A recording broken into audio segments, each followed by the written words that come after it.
round one ទឹកទី1បានចាប់ផ្ដើមអង្គរខៀវបានចាប់កម្លាំងអង្គរក្រហមសុជាទីសុជា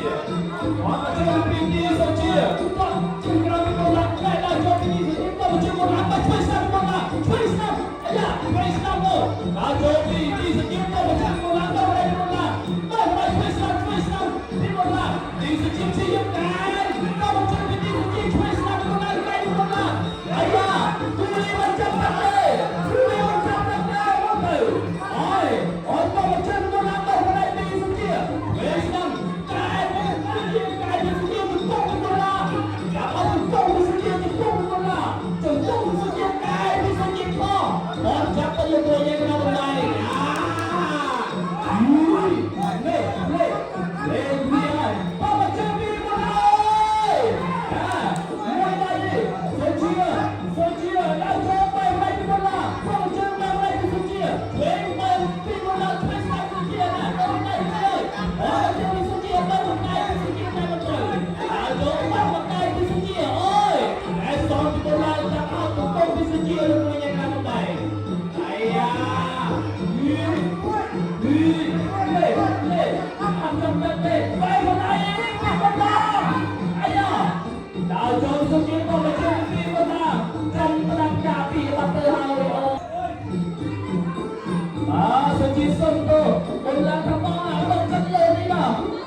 មុននឹងប្រកួតទីមកប្រាប់ខ្ញុំដល់គ្រូខ្ញុំផ្លោះដៃតែខ្ញុំស៊ីវាយអស់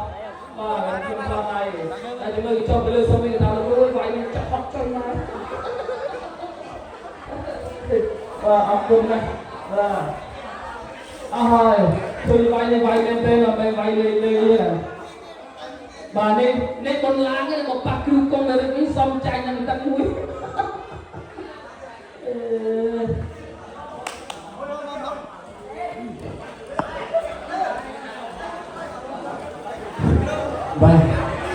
បាយក្បាច់ច្រើនបងប្អូនគ្រូនេះល្អមកបងប្អូនបាទអរគុណសុខភាពស្នាមទៀតដែរមើលយេស្នាមនេះអីខ្ញុំទៅក្បាច់ច្រើនចេះដល់ក្បាច់មិញណែលេសាយជប៉ុននេះកាលើសាយយ៉ាមុសាដល់ពេលអាមយ៉ាមុសាកាចាក់សាយសាក់កំសាអរគុណណាស់បាទអរគុណស្រីពុកម៉ែបងប្អូនពុំមិញតាយីបាទក្រុមការងារប្រកួតបានត្រឹមតែ2ទឹកទេលទ្ធផលគឺជ័យជំនះបានទៅលើបង្គោលក្រហមឈ្នះបង្គោលឃីវដោយលើកគ្នាក្រៅបញ្ឈប់ការប្រកួតបាទបង្គោលឃីវនៅក្នុងទឹកទី2តែមកផងសិនអាចនឹងមកដល់ហើយ